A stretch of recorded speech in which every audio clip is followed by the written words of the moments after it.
The story of Karna is not just about his tragic loyalty to Duryodhana. It's about a warrior who mastered every skill, earned his place through merit, yet was denied his birthright because the system refused to recognize talent outside traditional bloodlines. He was the most qualified archer in Hastinapura, but Krishna himself engineered his downfall.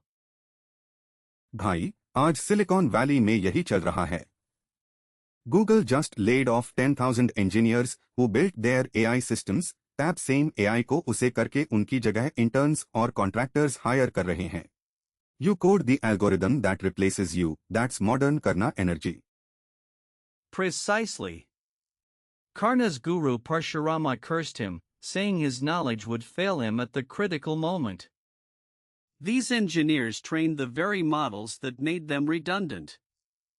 They gave away their vidya, their specialized knowledge, to a system that owes them no loyalty. And just like Duryodhan used Karna and discarded him, these tech CEOs are now seeing efficiency gains and shareholder value. Sundar Pichai made $226 million last year while cutting 12,000 jobs. The Kshatriya class doesn't fight anymore, they just optimize headcount. In the Mahabharata, Karna's downfall wasn't his skill, it was that he served a flawed system expecting dharma in return. The engineers who stayed loyal to companies during the pandemic, worked 80-hour weeks, are learning the same lesson. Corporate loyalty is a one-way street paved with stock options. Exactly. And the cruel irony? These laid-off engineers can't even get new jobs because recruiters are now using AI screening tools, the same tech they built that auto-reject anyone with a gap in employment. Karna ka Shrap, Digital Edition.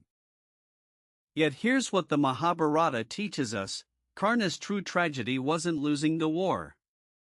It was never realizing he didn't need Duryodhana's validation.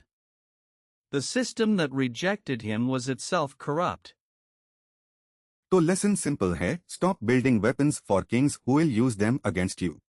These engineers को समझना चाहिए, your code is your kavachkundal, don't donate it for promises of prestige. In every age, the most skilled builders construct the very systems that devour them. That is the eternal curse. And in every age, we forget, loyalty to a broken system isn't dharma, it's just expensive self-sabotage.